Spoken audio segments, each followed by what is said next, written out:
Hey everybody, welcome back. Welcome back. You're with the American Battlefield Trust, and we are in Gettysburg for Gettysburg 159. And we hope you have been checking out some of the videos we've posted, both live and not live. We hope you've been sharing those with your friends. We hope you've been subscribing to our YouTube channel, and we hope you're having a meaningful battle anniversary. Of course, there's lots going on around the country at the same time. Check out the Atlanta Civil War Roundtable for a symposium they have coming up. Check out what they have going on in Perryville, Kentucky, with some site restoration out there. And just look around, and there's so much going on this summer. But here we are in Gettysburg, and I can't believe what's about to happen.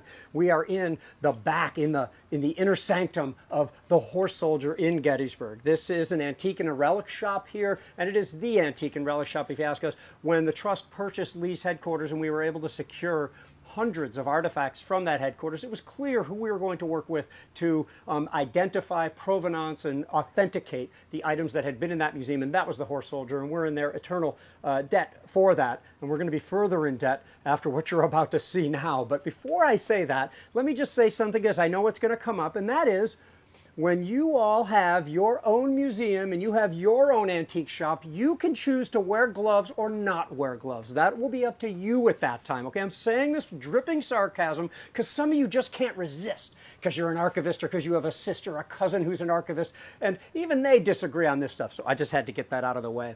I'm going to walk out here, and one of us is going to swap cameras with Kris White. Kris already sees, just even behind me here, there's stuff you usually don't see. Kris? All right, thanks, Gary. It's much tighter in here than you would think, but it's packed full of great items. So right behind Gary, where we started, is actually this coat. It's an artillery sergeant's coat. It's in fantastic shape. As you can see, the red piping indicates that we have the artillery. You notice the service chevrons here, the sergeant's chevrons, they point downwards. During the Civil War, the only ones pointing upwards were our Marines. So here, this is going to be today reversed. But during the time of the Civil War, these would have been your sergeant's stripes. Corporals would have worn them the same way. You can see we have cuff buttons down here. This thing is in just fantastic shape. This is a lined coat, as well, as you can see here. It looks like jean lining. Even has an interior pocket, and it looks like we even have some hand-sewn buttonholes. Over on this side, if we can take a look, we have some rain covers for hats. This is not something that you always see, but if you look at, there's a famous picture of Abner Doubleday sitting and having his portrait taken. And if you look closely at his hat, you'll actually notice that it has a rain cover on it. It may have been raining that day whenever that picture was taken, or a cloudy day at that point. Up above, just a little bit higher, we have a camp stool. Camp stools, to see them actually with their carpeting still on them is very rare, because those will wear out over time, and people actually using them, actually being out in the field. Up here we have our more of a early war knapsack. This is a hard-sided knapsack, as we would say, because there's wood around the side of it. We'll see a soft-sided knapsack on the other side, I believe. But there's all kinds of things to see here at the Horse Soldier. This is not a museum. This is an antique store on Steinware Avenue. I'm not just a historian. I'm one of their customers. I bought a lot of things here over the years, so I endorse them completely to come here and check it out. As we swing around a little bit, we have Navy stuff that I'm looking at, Medal of Honor recipient items. This is a really cool piece. This is a trunk from a sailor. You can see the USN. And if we open it up here, you can actually see some of his items right inside. You can see his hats. We can see one of his publications. Looks like, I can't tell what's underneath there. It looks like one of his bags. But this is a really cool artifact. You don't see a lot of Navy stuff. And in fact, as I look around, we're seeing a ton of different Navy items that are here. Right behind Sarah, she's getting a workout right now. Sarah Byerly behind the camera. You can see on one of our ordnance, these ordnance buttons. Come on, right up in here. Get on up in here. And they don't need to see me. We have our ordnance buttons and badge here on this coat, this frock coat that we see here. This is in fantastic shape. These frock coats are normally lined. You can see the lining's in amazing shape for them. And you'll notice as we talk about uniforms around here, not everything's exactly uniformed. We'll have various uniforms that we're going to take a look at here in a moment. Sarah, have you come over onto this side when you have a second? Talked about a soft-sided knapsack. Here's one up here. Even with a lot of the leather in together, you'll notice that the leather will get brittle over time. It'll need to be treated, and a lot of times these knapsacks can get moldy. This one's in fantastic shape, it looks like. And then I'll have her swing back down over here. Oh, sorry. Excuse me real quick. Oh, the Garry artifact who's trying to pass off the Garry hat. So if you want to buy that, maybe we can have an auction or get Jim and the guys here to sell it. So this is a really neat artifact that we have here. This is a shell jacket from North Carolina. This is a soldier in the 38th North Carolina, and he's wounded at the Battle of the Wilderness. Here is actually where the bullet went through. It's a shoulder wound that he's hit right here. He would have fought along the Orange Plank Road, that's modern-day Route 621. He would have been part of A.P. Hill's 3rd Corps. They fought on both May 5th and 6th down in the wilderness, and they're going to see heavy action down there along the Orange Plank Road. What's really neat are these North Carolina state buttons that you see going down through here. They almost feel homespun as you look at them. They're not as well made as some of the other buttons that you'll see. But this is a really neat coat. It too is lined. You can see the lining here. He has a pocket that was put inside of this. You can see some of the sweat stains that would have been on here from overtime, and the blood that's down on this side of it. Good call, Jim. You can see his other pocket and the blood where he would have bled down into here. So this is wool. It would absorb everything from smells to sweat and obviously his blood here. And that soldier does survive his wound in the wilderness. Over here, we're going to move some things around. We have a really great second lieutenant's coat. This is a frock coat that would have been worn by a soldier, I think, in the 3rd South Carolina. That's Joseph Kershaw's brigade. Here at Gettysburg, they would have fought down in the Rose Woods. In fact, they would have fought against my ancestor who fought down there in the 140th Pennsylvania down on Stony Hill. We can see that we have around the collar as well as the cuffs this dark blue. This is going to indicate he's in the infantry. We also see 2 bars here, so that's going to show us that he's a first lieutenant. I may have said he's a second lieutenant earlier. He's a first lieutenant. Down through here we can see very well worn his palmetto, because he's from the state of South Carolina, buttons. And then on his cuffs and going up his forearm, we can see the Austrian braids showing that he is indeed an officer. And again, blue here and blue on the lining will indicate that this is the infantry. So it's a really awesome piece from a soldier of the 3rd South Carolina who fought 3 miles from where we are, standing here along Steinwehr Avenue. So it's a really, really great piece. Let's swap that out. Good. Let me Garry, just jump in real quick. Just say we're at the Horse Soldier in Gettysburg. They've allowed us special access to the sort of behind-the-scenes stuff that you're seeing here. And Melissa, I'm sorry, I didn't mean that about all archivists or that way. I just mean that anybody who thinks that they know better than the Horse Soldier as to how they should handle their stuff. Back to you, Kris. Thanks, Garry. It wouldn't be alive if we didn't make somebody mad at us. So yeah, Jim, can we swap this out? And I think Garry has enjoyed these. He's known for his hats, and we've had to keep an eye on him. We have 2 different hats here. These are both really neat. The front hat, I'm going to have you back up, Sarah, to go to this one. This is from the 6th Corps. We notice that we have the St. John's Cross here, or St. Andrew's Cross, right here, and that will be blue. It was red, white, blue, and green if you were to have 1st, 2nd, 3rd, or 4th Division. There's only 3 divisions here in the 6th Corps during the Battle of Gettysburg. So this would have been initially John Newton's division. Newton rises to 1st Corps command after the death of John Reynolds, and this would have been commanded by Frank Wheaton. So it's a really awesome hat. If you notice the braiding around it, Garry has very similar braiding. Right around it. This is Dirty Billy's hat. Yours actually might be worse condition than this one. A lot of these are called acorns right here at the end, here at the end of the hat rope. So it's a really neat hat, and I'm just going to pick it up here for just a second to show you the leather brim on the inside, on the interior here, right around. So these would have been, this is in fantastic shape, felt hat, just a really cool piece. The one behind it is really neat. We also have our hat braid around it. On the front of it, we have an insignia showing the 3rd Artillery Cross Cannons. On the right-hand side, if you would wear this, we would have one of our Jeff Davis pins. It's not exactly a pin here, but you can see that it is sewn on to keep the right side of that hat up. Really interesting artifact. This one around the brim, seeing some of the lining in here. Looks like velvet lining inside of it, or silk lining, I should say, and leather right around. The leather's cracking a little bit, but the silk inside is just in fantastic shape. No, I don't believe he was shot in the head, if someone's asking. This is just where the wear patterns are coming around the crown of this hat. But it's really neat. Over here we have another knapsack. This one, if you zoom in, Sarah, it says 11th Massachusetts Battery. We can see that this knapsack belonged to a soldier in the 11th Massachusetts Battery. We can see that he even has inside of here, to be careful with this tarred, these tarred items. This is actually tarred cloth, and then you have leather straps. The leather straps would hold it down. The leather's in fantastic shape. But inside, we have a smooth-sided canteen.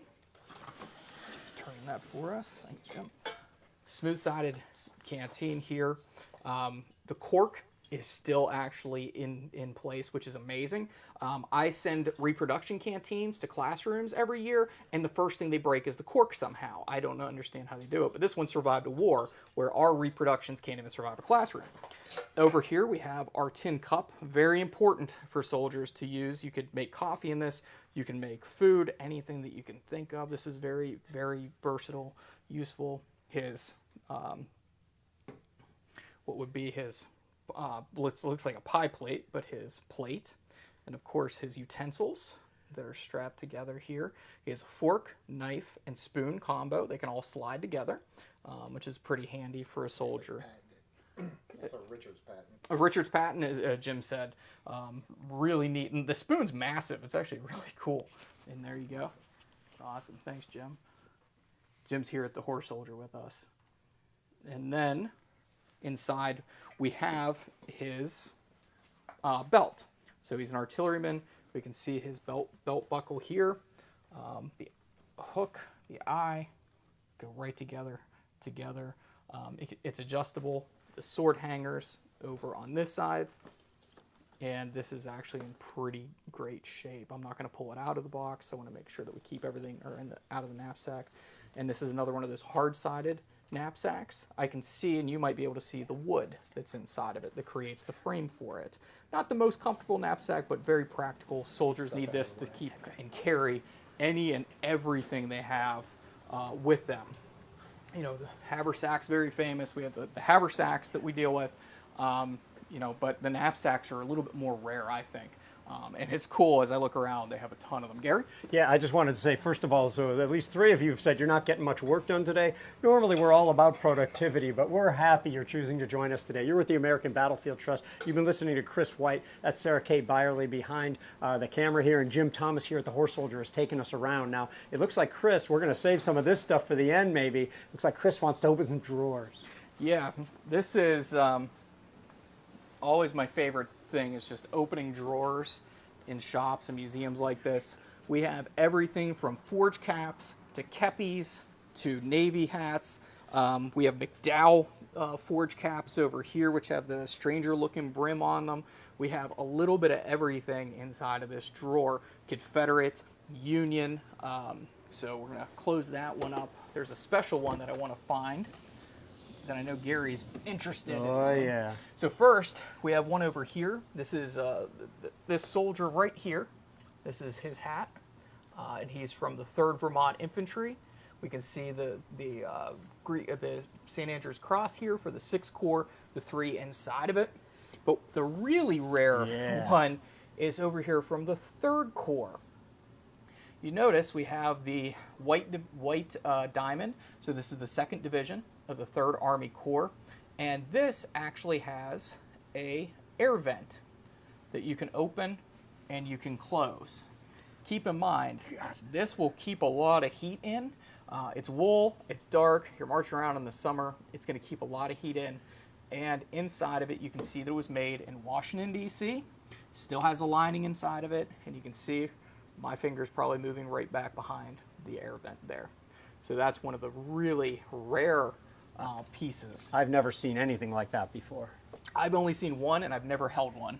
So that was really cool there. Let the record show that Jim Thomas just scoffed at me for having not seen one.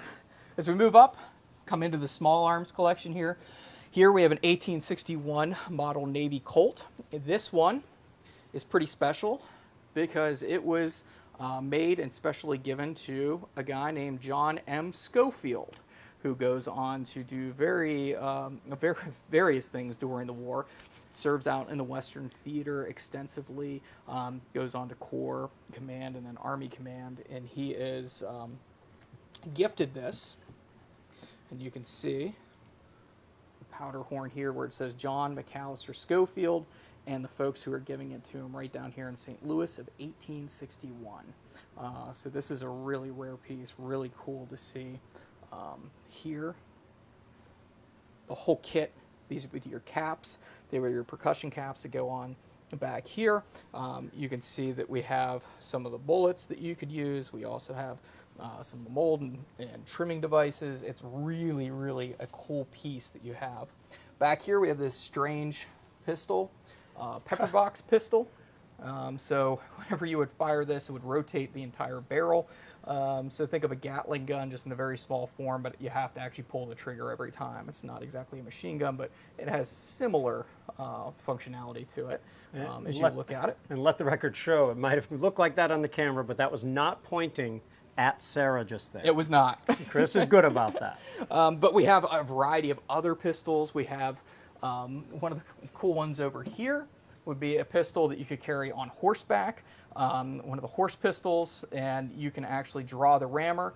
This device here keeps the rammer from falling on the ground, so you can actually pull it out, turn it, and then keep loading and put it back while you're riding on horseback. So that makes life a lot easier for the horseman. And then we'll try one more. Randomly pick one, Gary. I think I saw some swords. Let's go with this one. Oh, yeah. All right. So we have a few different swords inside of here. This one's probably my favorite.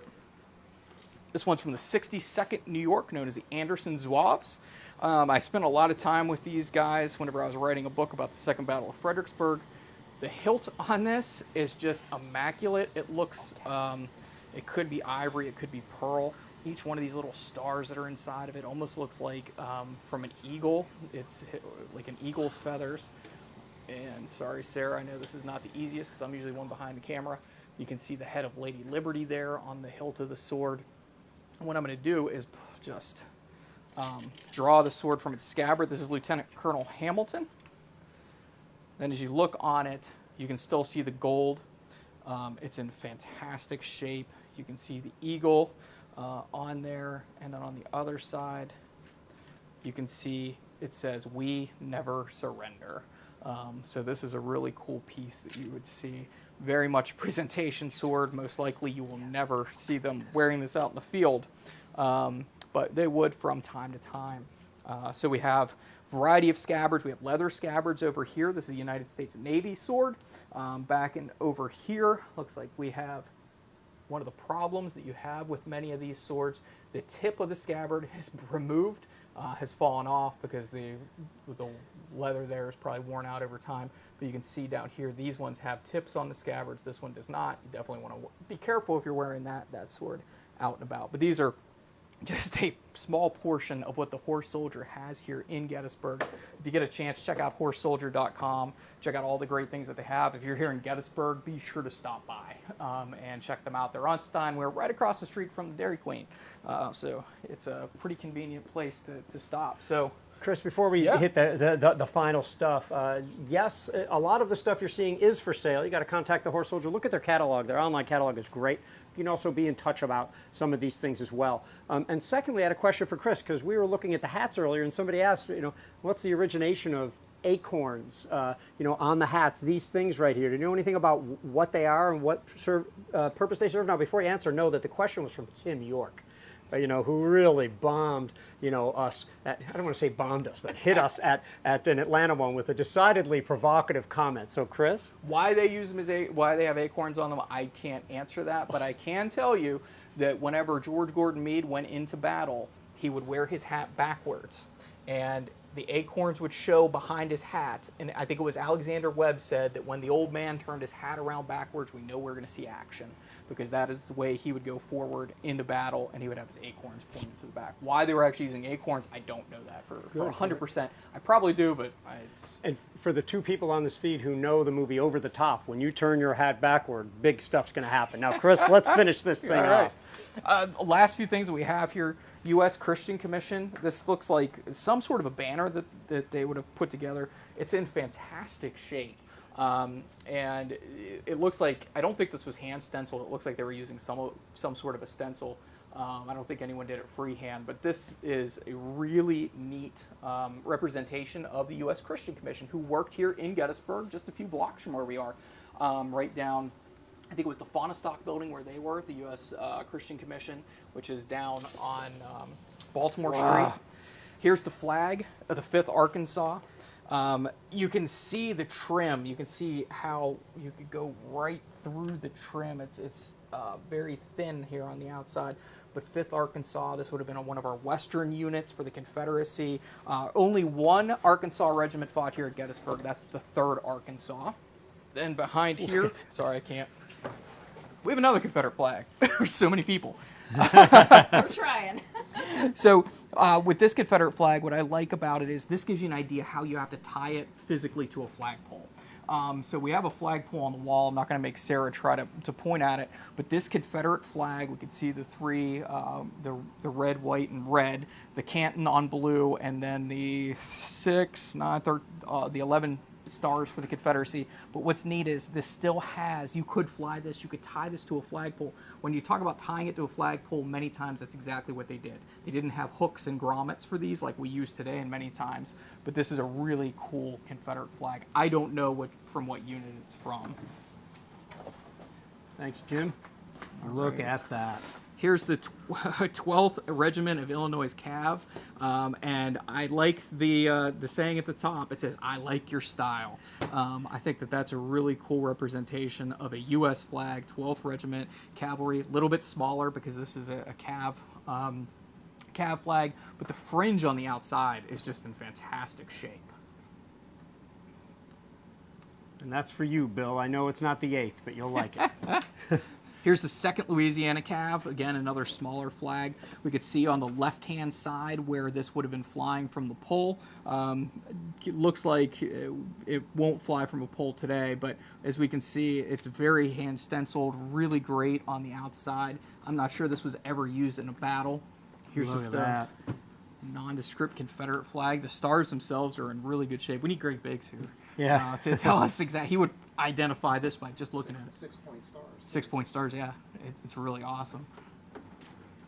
Look at that. And then the 2nd Georgia Battalion of Sharpshooters. We can see their battle honors on here from Murfreesboro, also known as Stones River. Chickamauga, the September 1863 battle. Dallas, we were just down near Dallas a few months ago. Jonesboro, towards the end of the Atlanta campaign. Pine Mountain, there's still some controversy of who hit Leonidas Polk up there. And of course, the Atlanta campaign.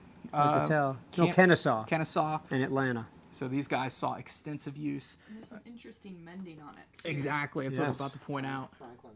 Yeah, so you can see that the mending up here looks like somebody tried to jerry-rig anything they could to try to patch that up, but that's a really cool. And I'll try to hold that one. Here, it looks like last one. Check this out. This is the 5th Regiment of Kentucky Volunteers. I believe this is part of the Orphan Brigade here, and that's the Middle Creek, Chickamauga, Princeton, and Ivy Mountain. That is a awesome flag, very rare. And again, you can see on the left-hand side where you can still fly this flag right from a flagpole. I don't think we're going to top that, guys. This is an incredible collection, and let me assure you, we have looked at less than 3% of what is in this room, let alone what is out front on public view. When you come to Gettysburg, it's over near Eddie Planks. This is on Steinway Avenue. Go to horsesoldier.com. Anyone have anything to add here? We good? Thank you for hosting us. We really appreciate your time. Head over to horsesoldier.com and check out everything that they have. Yes. And I'll just stop talking.